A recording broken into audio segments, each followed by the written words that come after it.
राधारानी की तुलसी सेवा। एक बार राधा जी सखी से बोली, सखी, तुम श्री कृष्ण की प्रसन्नता के लिए किसी देवता की ऐसी पूजा बताओ जो परम सौभाग्यवर्धक हो।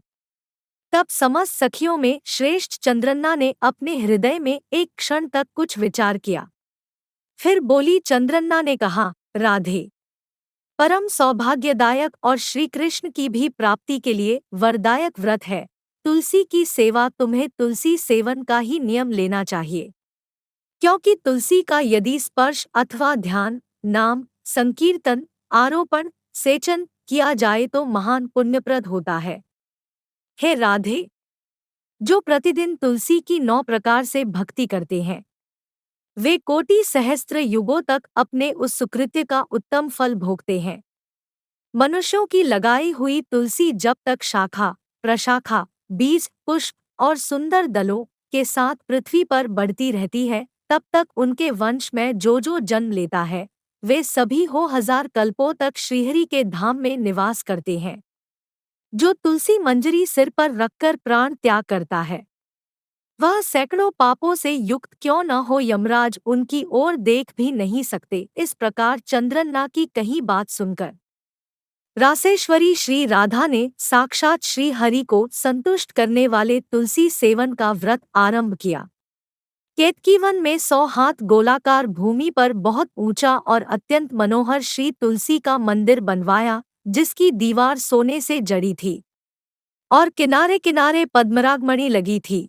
वह सुंदर सुंदर पन्ने, हीरे और मोतियों के परकोटे से अत्यंत सुशोभित था और उसके चारों ओर परिक्रमा के लिए गली बनाई गई थी, जिसकी भूमि चिंतामणि से मंडित थी।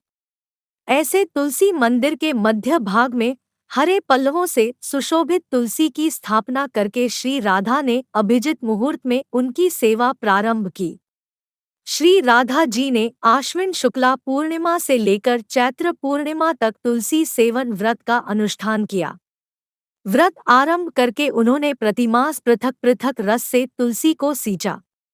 कार्तिक में दूध से, मार्गशीर्ष में ईख के रस से, पौष में द्राक्षा रस से, माघ में 12 मासी आम के रस से, फाल्गुन मास में अनेक वस्तुओं से मिश्रित मिश्री के रस से और चैत्र मास में पंचामृत से उनका सेचन किया और वैशाख कृष्ण प्रतिपदा के दिन उद्यापन का उत्सव किया। उन्होंने 2 लाख ब्राह्मणों को 56 भोगों से तृप्त करके वस्त्र और आभूषणों के साथ दक्षिणा दी।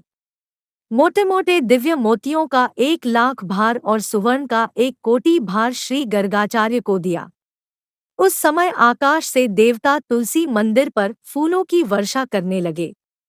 उसी समय सुवर्ण सिंहासन पर विराजमान हरिप्रिया तुलसी देवी प्रकट हुई। उनके 4 भुजाएं थी, कमल दल के समान विशाल नेत्र थे, 16 वर्ष की सी अवस्था और श्याम कांति थी। मस्तक पर हेममय किरीट प्रकाशित था और कानों में कंचनमय कुंडल झलमला रहे थे। गरुड़ से उतरकर तुलसी देवी ने रंगवल्ली जैसी श्री राधा जी को अपनी भुजाओं से अंक में भर लिया और उनके मुखचंद्र का चुम्बन किया। तुलसी बोली, कलावती राधे, मैं तुम्हारी भक्ति से प्रसन्न हूँ। यहाँ इंद्रिय, मन, बुद्धि और चित्त द्वारा जो मनोरथ तुमने किया है, वह सब तुम्हारे सम्मुख सफल हो। इस प्रकार हरिप्रिया तुलसी को प्रणाम करके वृषभानु नंदिनी राधा ने उनसे कहा, देवी, गोविंद के युगल चरणों में मेरी अहेतु की भक्ति बनी रहे। तब तथास्तु कहकर हरिप्रिया अंतर्धान हो गईं।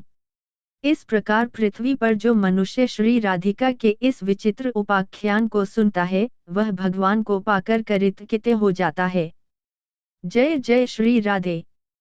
दोस्तों कृपया वीडियो पसंद आए तो चैनल को सब्सक्राइब करें।